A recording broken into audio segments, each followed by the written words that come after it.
நான் தமிழ்நாட்டின் ஊழியர். எனக்காக அல்ல, பதவிகளை மகுடங்களை கனவிலே வைத்துக் கொண்டு நான் இல்லை. Even if I am crushed, I will repeat it not once but 1000 times. வைத்த காலை பின்வைக்க மாட்டான் வைகோ என்பது எல்லோருக்கும் தெரியும். திராவிட இயக்கத்துக்கு பாடுபட்ட தலைவர்களே, எங்களுக்கு வலுவை கொடுங்கள், எங்கள் உடலுக்கு வலுவை கொடுங்கள், எங்கள் உதிரத்தில் உணர்ச்சி ஊட்டுங்கள். We will fight for democracy. Tamil is the only ancient language, is the mother of all languages. மறுமலர்ச்சி திராவிட முன்னேற்ற கழகம் 90களின் மத்தியில் வைகோ உருவாக்கிய அரசியல் கட்சி. அப்போது திமுக அதிமுகவுக்கான மாற்று சக்தியாகவே வைகோவின் மறுமலர்ச்சி திமுக பார்க்கப்பட்டது. அதனால்தான் 1996ஆம் ஆண்டு பொதுத் தேர்தலில் மதிமுக தலைமையில் தனி கூட்டணியே உருவானது. பிறகு அரசியல் சூறாவளியில் பல்வேறு மாற்றங்களை சந்தித்த மதிமுகவுக்குள் சமீபத்தில் நிகழ்ந்த அதிமுக்கியமான மாற்றம், வைகோவின் மகன் துரை வைகோவுக்கு கட்சியில் முக்கிய பதவி தரப்பட்டதுதான்.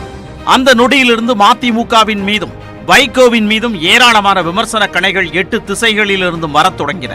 வாரிசு அரசியலை கட்சிக்குள் கொண்டு வந்து விட்டார் வைகோ என்றும், கட்சிக்காக தியாகம் செய்த பலர் இருக்கும்போது நேற்று வந்த துரை வைகோவுக்கு முக்கிய பதவியை கொடுத்து விட்டார் என்றும், தொடர் தோல்விகளை தாண்டியும் வைகோவுடன் பயணித்த பலருடைய உழைப்பை வைகோ கொச்சைப்படுத்தி விட்டார் என்றும் விமர்சனங்கள் வெளிவந்தன. உண்மையில் காங்கிரஸ், பாஜக தொடங்கி அதிமுக, திமுக, பாமக, தமாக, தேமுதிக என்று பல கட்சிகளிலும் வாரிசுகள் தலையெடுத்திருக்கும் நிலையில் ஏன் மதிமுகவுக்கு மட்டும் கூடுதல் நெருக்கடிகள் தரப்படுகின்றன? வைகோவை நோக்கி மட்டும் கூர்மையான கேள்விகள் எழுப்பப்படுகின்றன. அதற்கான பதிலை தேட வேண்டுமென்றால் மதிமுகவின் உருவாக்கத்திற்கான பின்னணியை பார்க்க வேண்டும்.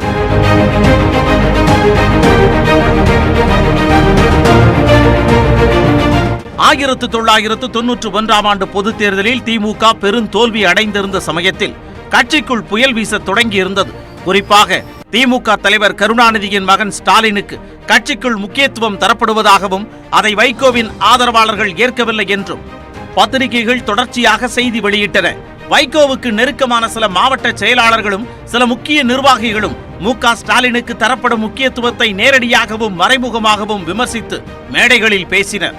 குறிப்பாக திமுகவுக்கு இளைஞரணி உருவாக்கப்பட்ட போது அது ஸ்டாலினுக்கான வாய்ப்புகளை திறந்துவிடும் உத்தி என்று விமர்சிக்கப்பட்டது. அதற்கேற்ப முதலில் கூட்டு தலைமையாக இருந்த திமுக இளைஞரணிக்கு மாநில செயலாளராக மு.க. ஸ்டாலின் நியமிக்கப்பட்ட போது வாரிசு அரசியல் விமர்சனம் வேகமெடுக்க தொடங்கியது.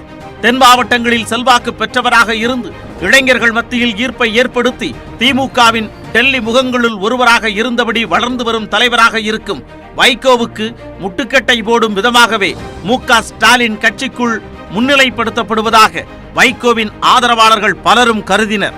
அதையே மேடைகளிலும் முழங்கினர். உதாரணத்திற்கு சொல்ல வேண்டுமென்றால் வைகோவின் தீவிர ஆதரவாளர்களுள் ஒருவரான போடி முத்து மனோகரன் திருமண விழா ஒன்றில் பேசும்போது, இங்கே மணமகன் பொறியாளராக இருக்கிறார், நல்ல வேளை இவரும் தந்தையின் தொழிலைத்தான் செய்ய வேண்டும் என்று போட்டி போடாமல் பொறியாளராகிவிட்டார், ஏனென்றால் இப்போது தந்தையின் தொழிலை மகன் பார்ப்பதில்தான் பிரச்சனையே ஆரம்பிக்கிறது என்று பேசினார். அந்த சமயத்தில் விடுதலை புலிகள் இயக்கத்தின் தலைவர் பிரபாகரனுக்கு மாத்தையா போல திமுக தலைவர் கருணாநிதிக்கு பிரதி தலைவராக வைகோவை நியமிக்க வேண்டும் என்று துண்டு பிரசுரங்கள் வெளியிடப்பட்டதாக சர்ச்சை வெடித்தது. அது திமுகவுக்குள் சலசலப்பை ஏற்படுத்தியது. கட்சி தலைமையிடமிருந்து வருகின்ற கேள்விகளுக்கு விளக்கமளிக்க வேண்டிய சூழல் வைகோவுக்கு அடிக்கடி உருவானது அல்லது உருவாக்கப்பட்டது. அப்படியான பரபரப்பு நிரம்பிய சூழலில்தான் திமுக மாவட்ட செயலாளர் பொன் முத்துராமலிங்கம் ஏற்பாடு செய்த நிகழ்ச்சியில் பங்கேற்க வந்த வைகோவை வரவேற்கும் சுவரொட்டியில் திமுகவின் 3வது அத்தியாயமே வருக என்ற வாசகம் அச்சிடப்பட்டிருந்தது. அது திமுகவுக்குள் பெரிய புகைச்சலை கிளப்பியது. திமுகவின் முதல் அத்தியாயம் அண்ணா, 2வது அத்தியாயம் கருணாநிதி என்றால் வைகோவே 3வது அத்தியாயம் என்பதுதான் அந்த சுவரொட்டி சொன்ன செய்தி. மகனுக்கு பட்டாபிஷேகம் செய்ய துடிக்கிறார் என்றும் வாரிசு அரசியலை வலிந்து திணிக்கிறார் என்றும் வைகோவின் ஆதரவாளர்கள் கருணாநிதி மீது மறைமுகமாக விமர்சனங்கள் செய்து கொண்டிருந்த நிலையில் 3வது அத்தியாயம் என்கின்ற சுவரொட்டி கட்சிக்குள் பதற்ற நெருப்பை பற்ற வைத்தது. அநேகமாக வைகோ மீது கட்சி தலைமை நடவடிக்கை எடுக்கக்கூடும் என்ற செய்திகள் வந்த நிலையில் வைகோவுக்கு ஆதரவாக களத்தில் இறங்கினார் மூத்த தலைவர்களுள் ஒருவரான நாஞ்சில் மனோகரன். அந்த சமயம் பார்த்து திமுகவுக்கு தொடர்புடைய அறக்கட்டளை ஒன்றிலிருந்து திடீரென நீக்கப்பட்டார் நாஞ்சில் மனோகரன். அதன் நீட்சியாக திமுக தலைமையை விமர்சித்து நாஞ்சில் மனோகரன் எழுதிய கருவின் குற்றம் என்ற அரசியல் கவிதை திமுகவுக்குள் அனலை கிளப்பியது. வீரபாண்டி ஆறுமுகம் உள்ளிட்ட சில முக்கிய தலைவர்கள் வைகோவை நேரடியாக ஆதரிக்கவும் முடியாமல், மனதில் பட்டதை கருணாநிதியிடம் சொல்லவும் முடியாமல் தவித்துக் கொண்டிருந்தனர். உச்சகட்டமாக வைகோவின் ஆதாயத்துக்காக திமுக தலைவர் கருணாநிதியை கொல்ல விடுதலை புலிகள் திட்டமிட்டுள்ளதாக உளவுத்துறை அனுப்பிய எச்சரிக்கை கடிதத்தை பத்திரிகையாளர்களிடம் பகிரங்கமாக வெளியிட்டார் கருணாநிதி. அதனைத் தொடர்ந்து வைகோ மீது ஒழுங்கு நடவடிக்கை எடுக்கப்படும் என்ற ஊகம் வலுவடைந்தது. நொச்சிப்பட்டி தண்டபாணி, இடிமழை உதயன் ஆகியோர் வைகோவுக்கு ஆதரவாக தீக்குளித்து இறந்தனர். பிரச்சனை மெல்ல மெல்ல பெரிதாகி திமுகவிலிருந்து நீக்கப்பட்டார் வைகோ. அப்போது வைகோவுடன் பொன் முத்துராமலிங்கம், TAK லக்குமணன், ஈரோடு கணேசமூர்த்தி, திருச்சி செல்வராஜ், செஞ்சி ராமச்சந்திரன், கோவை கண்ணப்பன் உள்ளிட்ட 9 மாவட்ட செயலாளர்கள் அணிவகுத்தனர். அந்த வகையில் திமுகவை அமைப்பு ரீதியாக செங்குத்தாக பிளந்திருக்கிறார் வைகோ என்றன ஊடகங்கள். ஆனால் எம்ஜிஆர் நீக்கப்பட்ட போது அவருடன் கட்சியின் மாவட்ட செயலாளர் போன்ற உயர் பதவியில் இருந்தவர்கள் யாரும் பெரிய அளவில் செல்லவில்லை. அந்த வகையில் வைகோவின் வெளியேற்றம் திமுகவை பெரிய அளவில் பாதிக்கும் என்று கணிக்கப்பட்டது. அதற்கேற்ப திமுகவிலிருந்து வெளியேற்றப்பட்ட வைகோ தனது தலைமையிலான கட்சியே உண்மையான திமுக என்றும், திமுகவின் உதயசூரியன் சின்னமும் கருப்பு சிவப்பு கொடியும் தனது பிரிவுக்கே சொந்தம் என்றும் தேர்தல் ஆணையத்தை அணுகினார். அப்போது திமுக வசம் இருந்த 2 சட்டமன்ற உறுப்பினர்களில் பருதி இளம்பழுதி திமுகவின் பக்கமும், துறைமுகம் செல்வராசன் வைகோவின் பக்கமும் இருந்தனர். பின்னர் நடந்த நீண்ட நெடிய வாத பிரதிவாதங்களுக்கு பிறகு கருணாநிதி அன்பழகன் தலைமையிலான கட்சியே உண்மையான திமுக என்றும், உதயசூரியனும் கருப்பு சிவப்பு கொடியும் கருணாநிதி அன்பழகன் தரப்புக்கே சொந்தம் என்றும் தீர்ப்பளித்தது தேர்தல் ஆணையம். அதன் பிறகு மறுமலர்ச்சி திராவிட முன்னேற்ற கழகம் என்ற தனிக்கட்சியை தொடங்கினார் வைகோ. அதன் பொதுச் செயலாளராக வைகோவும் அவை தலைவராக எல் கணேசனும் தேர்ந்தெடுக்கப்பட்டனர். திமுகவுக்கு எதிரான கட்சியாக மதிமுகவை தொடங்கிய போதும் திமுக அதிமுகவுக்கு மாற்றாகவே தன்னை முன்னிறுத்தி கொண்ட வைகோ அப்போது நடந்து கொண்டிருந்த ஜெயலலிதா அரசுக்கு எதிராக பிரம்மாண்ட நடைப்பயணத்தை மேற்கொண்டார். கட்சி தொடங்கிய கையோடு வந்த பொது தேர்தலில் மதிமுக தலைமையில் மக்கள் ஜனநாயக முன்னணி உருவானது. அந்த அணியில் CPM, ஜனதா தளம் ஆகியன இடம் பெற்றன. அந்த தேர்தலில் சிவகாசி மக்களவை தொகுதி, விளாத்திகுளம் சட்டமன்ற தொகுதி என 2இல் போட்டியிட்டார் வைகோ. முதலமைச்சர் வேட்பாளராக வைகோ முன்னிறுத்தப்பட்ட அந்த தேர்தலில் மதிமுகவுக்கு தோல்வியே மிஞ்சியது. ஆனாலும் தோல்வியை கண்டு துவளாமல் அரசியல் நடவடிக்கையை தீவிரப்படுத்தினார் வைகோ. கூடங்குளம் அணு உலை எதிர்ப்பு, கச்சத்தீவில் பாதிக்கப்படும் மீனவர்களுக்கான ஆதரவு குரல், காவிரிக்கான உரிமை குரல், ஸ்டெர்லைட் ஆலைக்கு எதிரான குரல், முல்லை பெரியாருக்கான உரிமை போராட்டம், ஈழத் தமிழர்களுக்கு ஆதரவான முழக்கங்கள், சமூக நீதிக்கான போராட்டங்கள், மாநில உரிமைக்கான முயற்சிகள் என்று தொடர்ந்து போராட்ட அரசியலை முன்னெடுத்தார் வைகோ. அதே சமயம் தேர்தல் வெற்றி என்பது கட்சியின் இருப்புக்கு அவசியம் என்ற அடிப்படையில் 1998 ஆண்டு மக்களவை தேர்தலில் அதிமுக பாஜக அணியில் இணைந்தது மதிமுக. வாஜ்பாய் பிரதமராக வேண்டும் என்று தமிழ்நாடு முழுக்க பிரச்சாரம் செய்தார் வைகோ. அந்த தேர்தலில் மதிமுகவுக்கு 5 தொகுதிகள் ஒதுக்கப்பட்டன. அப்போது வைகோ உள்ளிட்ட 3 வெற்றி பெற்றனர். வைகோ விரும்பிய துறையை கொடுக்க பிரதமர் வாஜ்பாய் தயாராக இருந்தும் அந்த அரசில் மதிமுக இடம் பெறவில்லை. வாஜ்பாய் அரசுக்கு அளித்து வந்த ஆதரவை ஜெயலலிதா திரும்ப பெற்றதால் ஆட்சி கவிழ்ந்தது. பிறகு நடந்த தேர்தலில் கூட்டணிகள் மாறின. பாஜக தலைமையிலான கூட்டணியில் அதிமுகவின் இடத்திற்கு திமுக வந்தது. தனிக்கட்சி தொடங்கிய பிறகு மீண்டும் திமுகவுடன் கைகுலுக்க வேண்டிய நெருக்கடி வைகோவுக்கு உருவானது. ஆனாலும் வாஜ்பாயை மையப்படுத்தி திமுக இடம்பெற்ற கூட்டணியில் தொடர்ந்தது வைகோவின் மதிமுக. அந்த கூட்டணியில் மதிமுகவுக்கு 5 தொகுதிகள் ஒதுக்கப்பட்டன. அந்த தேர்தலின் முடிவில் வாஜ்பாய் மீண்டும் பிரதமரானார். இம்முறை மதிமுக மத்திய அமைச்சரவையில் இடம் பெற்றது. செஞ்சி ராமச்சந்திரனும் கண்ணப்பனும் மத்திய அமைச்சர்களானார்கள். திமுகவுக்கும் மதிமுகவுக்கும் இடையே ஏற்பட்ட நல்லுறவு அடுத்து வந்த சட்டமன்ற தேர்தலில் முறிந்தது. தொகுதி ஒதுக்கீட்டில் ஏற்பட்ட சிக்கல் காரணமாக திமுக கூட்டணியில் இருந்து விலகி தனித்து போட்டியிட்டது மதிமுக. வினோதம் என்னவென்றால் திமுக கூட்டணியில் பாஜக போட்டியிட்ட தொகுதிகளில் அந்த கட்சிக்கு ஆதரவளித்துவிட்டு ஏனைய தொகுதிகளில் மதிமுக போட்டியிட்டதுதான். ஆனால் தேர்தலின் முடிவில் மதிமுகவுக்கு படு தோல்வியே மிஞ்சியது. ஒடா சட்டம் வைகோவின் வாழ்க்கையில் மிகப்பெரிய திருப்பு முனையை ஏற்படுத்திய சட்டம். தீவிர விடுதலை புலிகள் ஆதரவாளரான வைகோ திருமங்கலத்தில் நடந்த பொதுக்கூட்டத்தில் பேசும்போது விடுதலை புலிகளை நேற்றும் ஆதரித்தேன், இன்றும் ஆதரிக்கிறேன், நாளையும் ஆதரிப்பேன் என்று நாடாளுமன்றத்தில் முழங்கியதாக பேசினார். அதனைத் தொடர்ந்து பொடா சட்டத்தின் கீழ் வைகோவை கைது செய்தார் முதலமைச்சராக இருந்த ஜெயலலிதா. சுமார் 19 மாதங்கள் சிறையில் அடைக்கப்பட்டிருந்தார் வைகோ. அப்போது வைகோவை பார்க்க வேலூர் சிறைக்கு வந்த கருணாநிதி என் தம்பி வைகோவுக்காக சிறை செல்லவும் தயார் என்றார். பிறகு வைகோ சிறையிலிருந்து வெளியே வந்ததும் மீண்டும் திமுக கூட்டணியில் இணைந்து 2004ஆம் ஆண்டு மக்களவை தேர்தலை சந்தித்தது மதிமுக. காங்கிரஸ் இடம்பெற்ற அணியில் மதிமுக இடம்பெற்றது. அதுதான் முதன்முறை. அந்த தேர்தலின் போது தனது தொகுதியில் தனக்கு பதிலாக சிப்பிப்பாறை ரவிச்சந்திரனை நிறுத்தினார் வைகோ. பின்னர் மன்மோகன் சிங் அரசு அமைந்த போது அந்த அரசுக்கு வெளியில் இருந்து ஆதரவளித்தது மதிமுக. மக்களவை தேர்தலின் போது மலர்கின்ற திமுக மதிமுக கூட்டணி ஏனோ சட்டமன்றத்திற்கும் தொடர்வது இயலாமல் போனது. 2004ஆம் ஆண்டு மக்களவை தேர்தலில் திமுகவுடன் இணைந்து போட்டியிட்ட மதிமுக 2006ஆம் ஆண்டு சட்டமன்ற தேர்தலின் போது தொகுதி எண்ணிக்கை குறித்த கருத்து வேறுபாட்டால் திமுக கூட்டணியில் இருந்து விலகி அதிமுக அணியில் இணைந்து போட்டியிட்டது. அந்த அணியில் மதிமுகவுக்கு 35 தொகுதிகளை ஒதுக்கினார் ஜெயலலிதா. அதிமுக அணியின் பிரச்சார பீரங்கிகளாக வைகோவும் திருமாவளவனும் செயல்பட்டனர். அந்த தேர்தலில் அதிமுக அணி தோல்வியடைந்த போதும் மதிமுகவுக்கு 6 எம்எல்ஏக்கள் கிடைத்திருந்தனர். தமிழ்நாடு சட்டமன்றத்தில் மதிமுக இடம்பெற்றது. அதுதான் முதன்முறை. வெற்றி கொடுத்த நம்பிக்கை காரணமாக 2009ஆம் ஆண்டு மக்களவை தேர்தலிலும் அதிமுக கூட்டணியிலேயே நீடித்தது மதிமுக. உண்மையில் ஈழ இறுதி யுத்தத்தால் தமிழகம் முழுக்க ஈழ ஆதரவு திமுக எதிர்ப்பு அலை வீசிக்கொண்டிருந்தது. முதலமைச்சர் கருணாநிதியின் செயல்பாடுகள் மீது கடுமையான விமர்சனத்தை முன்வைத்தார் வைகோ. அந்த தேர்தலில் அதிமுக கூட்டணியில் இடம்பெற்ற மதிமுக 4 தொகுதிகளில் போட்டியிட்டது. விருதுநகர் தொகுதியில் வைகோ போட்டியிட்டார்.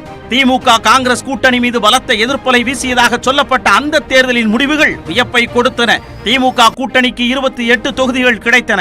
அதிமுக அணியில் இடம்பெற்ற மதிமுக சார்பில் ஈரோடு கணேசமூர்த்தி மட்டும் வெற்றி பெற்றார். வைகோவே தோற்று போயிருந்தார். ஈழத்திற்கு ஆதரவாக நின்று ஈழத் தமிழர்களுக்காக குரல் கொடுத்து ஈழத் தமிழர் விவகாரத்திற்காகவே சிறை சென்ற வைகோ தலைமையிலான மதிமுக ஈழப் பிரச்சனை முக்கிய பங்கையாற்றிய தேர்தலில் தோல்வி அடைந்தது பெரிய பின்னடைவாக பார்க்கப்பட்டது. ஆனால் வைகோவோ தோல்வியை பற்றி கவலைப்படாமல் மக்கள் ஆதரவு போராட்டங்களில் பங்கேற்க தொடங்கினார். மக்கள் பிரச்சனைகளுக்காக போராடுவதையும் தேர்தல் வெற்றி தோல்விகளையும் தனித்தனியாக பார்க்க வேண்டும் என்பதில் வைகோ அதிகபட்ச உறுதியை காட்டினார். தமிழக அரசியல் கட்சி தலைவர்களில் பலரிடமும் தென்படாத அரிய குணாம்சம் அது. மக்கள் பணிகளிலும் போராட்டங்களிலும் ஈடுபடும் அதே வேளையில் அரசியல் ரீதியாக திமுகவை விமர்சிப்பதில் தளராத முனைப்புடன் செயல்பட்டார் வைகோ. குறிப்பாக ஈழ பிரச்சனையில் திமுகவின் செயல்பாடு, குடும்ப ஆதிக்கம், வாரிசு அரசியல், 2G ஸ்பெக்ட்ரம் முறைகேடு, ஏர்செல் மேக்சிஸ் முறைகேடு போன்றவற்றில் திமுகவை மேடைக்கு மேடை விமர்சித்தார் வைகோ.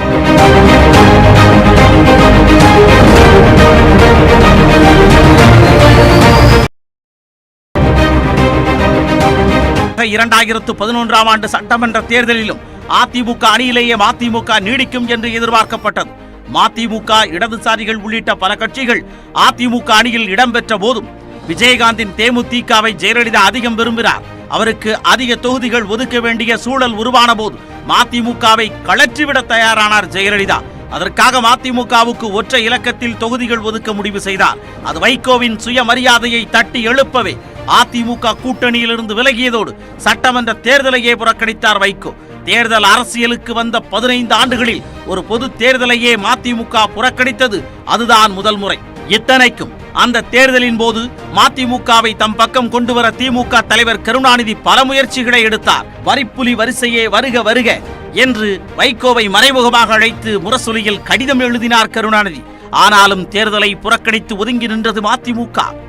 அடுத்து என்ன செய்ய போகிறது மதிமுக என்ற கேள்வி அரசியல் களத்தில் எழுந்த நிலையில் 2014ஆம் ஆண்டு மக்களவை தேர்தல் நெருங்கியது. குஜராத் முதல்வராக இருந்த நரேந்திர மோடியை பிரதமர் வேட்பாளராக முன்னிறுத்தி நாடு தழுவிய பெரும் கூட்டணியை உருவாக்கும் முயற்சியில் பாஜக ஈடுபட்டிருந்தது. அப்போது நாடு முழுக்க மோடி அலை வீசுவதாக சொன்ன வைகோ நேராக டெல்லி சென்று ராஜ்நாத் சிங்கை சந்தித்து பேசினார். அதன் மூலம் பாஜக மதிமுக கூட்டணி உருவானது. அதன் பிறகு தமிழகத்தில் தேமுதிக, பாமக உள்ளிட்ட பல கட்சிகள் கொண்ட அணி மோடியை முன்னிறுத்தி உருவானது.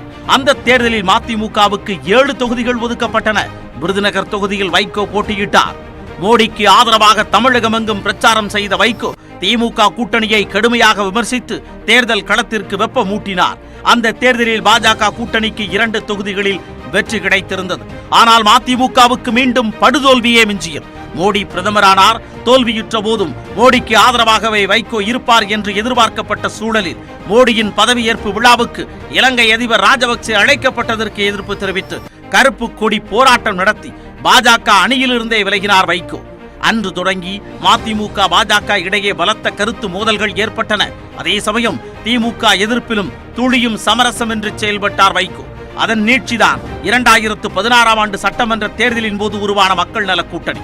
மதிமுக, விசிக, சிபிஎம், சிபிஐ ஆகிய 4 கட்சிகளை கொண்ட கூட்டணியை விரிவுபடுத்தும் வகையில் தேமுதிக, தமாகவுடன் தொகுதி உடன்பாடு செய்து கொள்ளப்பட்டது. அரசியல் அனுபவத்தில் வைகோவுக்கு மிகவும் இளையவரான விஜயகாந்தை கேப்டன் என வைகோ அழைத்ததும், விஜயகாந்தை முதலமைச்சர் வேட்பாளராக முன்னிறுத்தியதும், கூட்டணியை கேப்டன் விஜயகாந்த் அணி என்று அழைக்கலாம் என்று வைகோ சொன்னதும் விமர்சனத்திற்கு உள்ளாகின. அதேபோல தேர்தல் பிரச்சாரத்தின் போது திமுக தலைவர் கருணாநிதியை கடுமையான சொல்லால் விமர்சித்ததும், கோவில்பட்டி தொகுதியில் போட்டியிடுவதாக அறிவித்துவிட்டு கடைசி நேரத்தில் போட்டியிடாமல் வேறு வேட்பாளரை நிறுத்தியதும் சர்ச்சைகளை உருவாக்கின. ஆனால் தேர்தலின் முடிவில் மக்கள் நல கூட்டணி படு தோல்வியை சந்தித்தது. அந்த தோல்வியை தொடர்ந்து வைகோவின் மனமும் மதிமுகவின் பாதையும் திமுக கூட்டணியை நோக்கி நகரத் தொடங்கியது. குறிப்பாக திமுக தலைவர் கருணாநிதி உடல்நிலை பாதிக்கப்பட்டிருந்த சமயத்தில் கருணாநிதி, வைகோ, ஸ்டாலின் சந்திப்புகள் நடந்தன. அந்த சந்திப்புகள் நல் உறவாக மாறின. திமுகவில் இருந்தபோதும் திமுக கூட்டணியில் இருந்தபோதும் எப்படி கருணாநிதிக்கு துணையாக இருந்தேனோ அதேபோல முக ஸ்டாலினுக்கு துணையாக இருப்பேன் என்று கருணாநிதிக்கு வாக்குறுதி தந்திருப்பதாக சொன்னார் வைகோ. அதுபோலவே கருணாநிதியின் மறைவிற்கு பிறகும் திமுகவுடனும் முக ஸ்டாலினுடனும் நல்லுறவு பாராட்டினார் வைகோ. அது 2019ஆம் ஆண்டு மக்களவை தேர்தலில் திமுக மதிமுக கூட்டணியை உருவாக்கியது. அப்போது மதிமுகவுக்கு ஒரு மக்களவை தொகுதியையும் ஒரு மாநிலங்களவை இடத்தையும் ஒதுக்கினார் திமுக தலைவர் முக ஸ்டாலின். அதில் மதிமுகவின் கணேசமூர்த்தி உதயசூரியன் சின்னத்தில் வெற்றியும் பெற்றார். மதிமுகவுக்கான ஒற்றை மாநிலங்களவை இடம் வைகோவுக்கானது என்ற அம்சம் வைகோ மீது ஸ்டாலின் வைத்திருந்த மரியாதைக்கான அடையாளமாக பார்க்கப்பட்டது. அதை உறுதி செய்வது போல தேர்தலுக்கு பிறகு வைகோ மாநிலங்களவை உறுப்பினரானார். அதன் நீட்சியாக திமுகவின் நெருக்கமான கூட்டணி கட்சியாக மதிமுக மாறியது. 2021ஆம் ஆண்டு சட்டமன்ற தேர்தலில் தமிழ்நாட்டின் முதலமைச்சர் நாற்காலியில் முக ஸ்டாலினை அமர்த்தியே தீர்வேன் என்று சூளுரைத்தார் வைகோ. அதுபோலவே 2021ஆம் ஆண்டு சட்டமன்ற தேர்தலின் போது திமுக கூட்டணியில் மதிமுகவுக்கு 6 தொகுதிகள் ஒதுக்கப்பட்டன. அவற்றில் உதயசூரியனில் போட்டியிட்டு 4 தொகுதிகளில் வெற்றி பெற்றது மதிமுக. இப்படி போராட்டக்களம், அரசியல் களம், தேர்தல் களம் என 30 களங்களில் தொடர்ச்சியாக எதிர்நீச்சல் போட்டு வரும் மதிமுகவில் 2021ஆம் ஆண்டு புதிய மாற்றம் ஒன்று உருவானது. அதுதான் வைகோவின் மகன் துரை வையாபுரி என்கின்ற துரை வைகோவின் வருகை. ஆரம்ப காலம் முதல் அரசியலில் இருந்து ஒதுங்கியிருந்த துரை வைகோ கடந்த சில ஆண்டுகளாகவே அரசியல் கருத்துக்களை பேசத் தொடங்கினார். அரசியல் மேடைகள் சிலவற்றிலும் பங்கேற்றார். அதன் மூலம் அரசியல் களத்திற்கு வருகிறாரா துரை வைகோ? அப்படி வந்தால் அதை வைகோ அனுமதிப்பாரா? வாரிசு அரசியலுக்கு எதிராக உருவான கட்சியாக பார்க்கப்படும் மதிமுகவில் அவருக்கு பதவி தரப்படுமா? அப்படி தந்தால் அதை மறுமலர்ச்சி திமுக தொண்டர்களும் தலைவர்களும் ஏற்பார்களா என்பன போன்ற கேள்விகள் எழுந்தன. அந்த கேள்விகளுக்கு மத்தியில்தான் துரை வைகோ குறித்து கட்சியின் உயர்மட்ட நிர்வாகிகளிடம் ரகசிய வாக்கெடுப்பு நடத்தினார் வைகோ. குறிப்பாக துரை வைகோ அரசியலுக்கு வரலாமா, பதவி கொடுக்கலாமா என்ற கேள்வி வாக்குச்சீட்டில் இடம்பெற்றிருந்தது. அந்த வாக்கெடுப்பில் பங்கேற்ற 106 பேரில் 2 பேரை தவிர மற்ற அனைவரும் துரை வைகோவின் வருகையை ஆதரித்து வாக்களித்ததாக சொன்ன வைகோ அந்த முடிவை ஏற்று மதிமுகவின் தலைமை கழக செயலாளர் என்ற பதவியை துரை வைகோவுக்கு வழங்கினார். மதிமுகவில் துரை வைகோவுக்கு முக்கிய பதவி கொடுக்கப் போகிறார் வைகோ என்ற செய்தி வெளியே கசிந்த நொடியில் தொடங்கிய விமர்சனங்களும் கேள்விகளும் துரை வைகோவுக்கு பதவி தரப்பட்ட பிறகு வேகமெடுத்தன.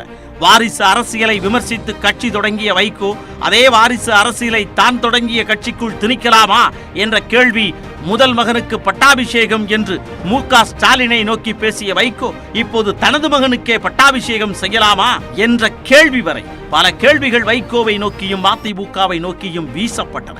துரை வைகோவுக்கு பதவி தரப்பட்டது கட்சிக்கு உள்ளும் புகைச்சலை கிளப்பியது. கட்சியின் மதிமுகவின் இளைஞரணி செயலாளராக இருந்த கோவை ஈஸ்வரன் கட்சியை வைகோவின் மகனால் தான் வளர்த்தெடுக்க முடியும் என்ற வாதத்தை ஏற்கவில்லை என்று சொல்லி கட்சியிலிருந்து விலகினார். அதேபோல துரை வைகோவுக்கான வாக்கெடுப்பு நடந்தபோது மதிமுகவின் அவை தலைவர் உள்ளிட்ட முக்கிய நிர்வாகிகள் பங்கேற்காததும் கேள்விகளை எழுப்பியது. ஆனால் துரை வைகோவின் வருகையும் அவருக்கு தரப்பட்ட பதவியும் வாரிசு அரசியலே அல்ல. பொது வாழ்வுக்கு தேவையான அனைத்து தகுதிகளும் துரை வைகோவுக்கு உள்ளது. ஆனாலும் அரசியலில் ஈடுபட வேண்டாம் என்றுதான் சொல்லி வந்தேன் என்றாலும் எனக்கே தெரியாமல் 2 ஆண்டுகளாக கட்சி பணிகளில் அவர் ஈடுபட்டு வந்திருக்கிறார். அதன் தொடர்ச்சியாக தொண்டர்களின் விருப்பத்தின் பேரிலேயே அவர் வந்திருக்கிறார். ரகசிய வாக்கெடுப்பு மூலமாகவே அவருக்கு பதவியும் தரப்பட்டுள்ளது. என்பது வைகோவின் விளக்கம். எப்படி பார்த்தாலும் வைகோவின் மகன் துரை வைகோவின் வருகையும் அவருக்கு தரப்பட்ட பதவியும் மதிமுகவுக்கு உள்ளும் புறமும் சர்ச்சைகளை எழுப்பிக் கொண்டுதான் இருக்கும். அந்த சர்ச்சைகளை எப்படி கையாளப் போகிறது மதிமுக என்பதில்தான் அந்த கட்சியின் எதிர்காலம் இருக்கிறது.